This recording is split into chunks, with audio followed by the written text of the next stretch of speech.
Vamos a iniciar con el antiguo refrán: Dios envía con cada boca un par de manos. Este va a ser nuestro punto de partida para analizar la influencia de la población en el crecimiento económico. Este refrán significa que las variaciones de la población afectan tanto a las necesidades del consumo de una economía, lo que consideraríamos como el número de bocas, como a su capacidad productiva, considerándola el número de manos. La población a largo plazo. Los últimos 200 años han sido un periodo extraordinario en la historia de la humanidad.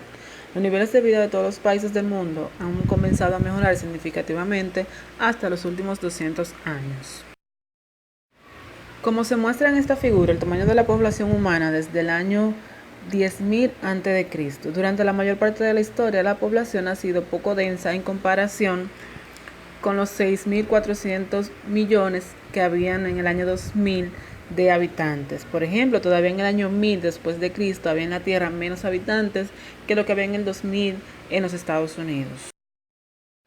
Quien explicó mejor la causa de la constancia histórica de la población fue Tomás Malthus. Malthus comenzó señalando que los seres humanos pueden reproducirse a un prodigioso ritmo si se daban las condiciones necesarias. Señala que los recursos de la tierra no serán suficientes para poder alimentar a la creciente población. Cuanto menor fuera la población en relación con la cantidad de tierra existente, mayor sería su beneficio. Malthus sostenía que la limitación de los recursos y la reducción deliberada de la fecundidad eran las dos limitaciones que tenían los seres humanos para evitar la pobreza. Esta gráfica muestra la realidad versus la teoría malthusiana. Podemos ver que en el modelo de Malthus la población aumentaba más que la subsistencia, y en la realidad es lo contrario, la subsistencia es mucho mayor que la población. Podemos ver el fracaso del modelo malthusiano en la relación entre la renta per cápita y el crecimiento de la población. El modelo malthusiano comenzó a dejar de funcionar aproximadamente en la misma época en que lo desarrolló Malthus, es decir, al principio del siglo XIX. En primer lugar, hacer fija la oferta de tierra. Un aumento de la población provoca un empeoramiento del nivel de vida, y en segundo lugar, la población crece siempre que la renta per cápita es suficientemente alta. En los últimos 200 años ambos mecanismos se han debilitado notablemente. El modelo malthusiano predice que los niveles de vida se mantendrán constantes con el paso del tiempo, aun a pesar del progreso tecnológico. Esto fracasó porque en los últimos 200 años los niveles de vida han aumentado espectacularmente en una gran parte del mundo. Otra manera de demostrar el fracaso del modelo malthusiano es con esta figura, que muestra las tasas de crecimiento de la producción per cápita y de la población en Europa Occidental. Como indica la figura, la relación entre estas variables no se rompió de golpe hasta finales del siglo XIX, donde se produjo un desconcertante fenómeno. A medida que se aceleró el crecimiento de la renta, el crecimiento de la población comenzó a disminuir. El modelo de Solow es sencillo porque se centra la atención en una única dimensión en la que puede diferir los países y en la que un mismo país puede variar con el paso del tiempo, a saber la cantidad de capital físico que tiene cada trabajador para trabajar. Solo argumenta que el aumento del crecimiento de la población puede reducir la renta per cápita a través de la dilución del capital, entendido por dilución de capital como el efecto negativo que produce el crecimiento de la población en el capital por trabajador. Un país en el que la población esté creciendo rápidamente también podría mantener un nivel constante de capital por trabajador, pero solo invirtiendo una elevada proporción de su producción en la construcción de nuevo capital. Esta figura muestra cómo un aumento de la tasa de crecimiento de la población de N1 a N2 al nivel de capital por trabajador del estado estacionario K y al nivel de producción del nivel estacionario Y. Ahora yo les hablaré acerca del crecimiento de la población. El modelo malthusiano y el modelo de Solow abordan ambos la cuestión de la influencia de la población en el nivel de renta per cápita. El modelo malthusiano tiene, sin embargo, un componente más que carece lo que es el modelo de Solow. Por ejemplo, el modelo malthusiano también explica cómo se determina el volumen de la población. Algo que lo diferencia a cada uno de los modelos es que en el modelo malthusiano se considera que la población es una variable endógena es decir, que se determina dentro del modelo. Sin embargo, en el modelo de Solow considera que el crecimiento de la población es exógeno, es decir, que se determina fuera del modelo. Un multimarco para analizar el crecimiento de la población es la idea de la transición demográfica, que no es más que el proceso por el que las características demográficas de un país se transforman conforme éste se desarrolla. En esta parte veremos que los cambios de crecimiento de la población son el resultado de la interacción de los cambios de las pautas de mortalidad y natalidad, es decir, una transición de la mortalidad y una transición de la fecundidad.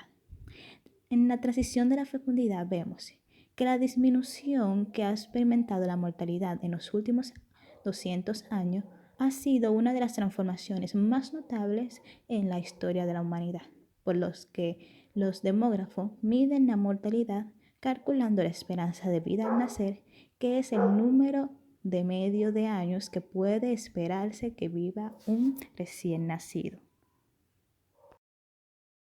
Aquí podemos observar una gráfica que nos muestra cómo ha evolucionado la esperanza de vida en algunos países desarrollados. Los datos van desde hasta mediados del siglo XVIII y muestran que la mortalidad ha mejorado en los últimos 200 años, al igual que ocurre con lo que es la renta per cápita. Vemos que entre esos países está Francia, Estados Unidos, Japón, Inglaterra y Suecia. La disminución de la mortalidad se ha debido a 3 factores esenciales. En primer lugar, el nivel de vida ha mejorado, especialmente la cantidad consumida de alimentos y su calidad. Se puede decir que la población preindustrial a menudo sufría tal desnutrición crónica que moría de enfermedades, que no sería un grave problema en una población mejor alimentada. A medida que la gente fue siendo más rica, tuvo menos hambre y por lo tanto fue más resistente a las enfermedades. El segundo factor que ha contribuido a reducir la mortalidad ha sido la mejora de las medidas de salud pública, como es el suministro garantizado de agua potable y de alimentos sanos y de drenaje de las ciénagas infectadas de mosquitos. Y por último, el tercer factor que ha reducido la mortalidad ha sido el papel de los tratamientos médicos en la cura de las enfermedades. Para la transición de la fecundidad, vemos que los demógrafos miden la fecundidad construyendo un indicador llamado tasa total de fecundidad, también llamada índice sintético de fecundidad, que es el número de hijos que tendría una mujer si viviera durante toda su vida fértil y experimentara a cada edad la tasa específica de esa edad. Existe una medida que combina los efectos de la fecundidad y la mortalidad en la determinación del crecimiento de la población. Es la tasa neta de reproducción. La tasa neta de reproducción, llamada también TNR, es el número de hijas que cabe esperar que tenga cada niña que nace, suponiendo que durante su vida la mortalidad y la fecundidad de la población existen en ese momento. Vemos estos 2 cuadros que nos muestran datos demográficos de la India y de Nigeria. Podemos observar que la fecundidad ha disminuido espectacularmente en los últimos 140 años, pasando de ser más de 5 hijos por mujer a ser alrededor de 2. A diferencia de lo que ha ocurrido con la mortalidad, la tendencia descendente de la fecundidad no ha sido muy uniforme, sino que ha experimentado una visible interrupción temporal.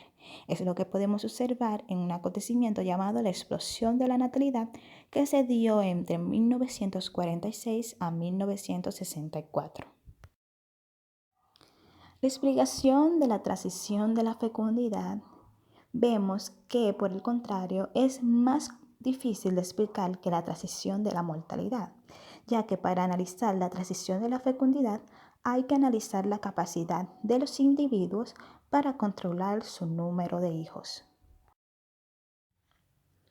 Algo que ha sido de vital importancia han sido los medios. Malthus pensaba que a menos que pudiera suprimirse la pasión entre ambos sexos, la especie humana estaba condenada a sumirse en lo que es la pobreza. Sin embargo, desde mucho antes de que existiera Malthus, se ha intentado no tenerse hijos sin renunciar a las pasiones, algo muy difícil. Pero en los últimos 200 años, la tecnología ha puesto de su parte para controlar la fecundidad, por lo que ha mejorado notablemente. Por lo que se refiere a los preservativos. Estos existían desde hace miles de años, su calidad ha mejorado en cuanto también a su precio, cuando se inventó lo que es el caucho volcánico en 1844. En esta gráfica podemos observar con datos basados en la década de 1970 y 1980 que representa la relación entre la fecundidad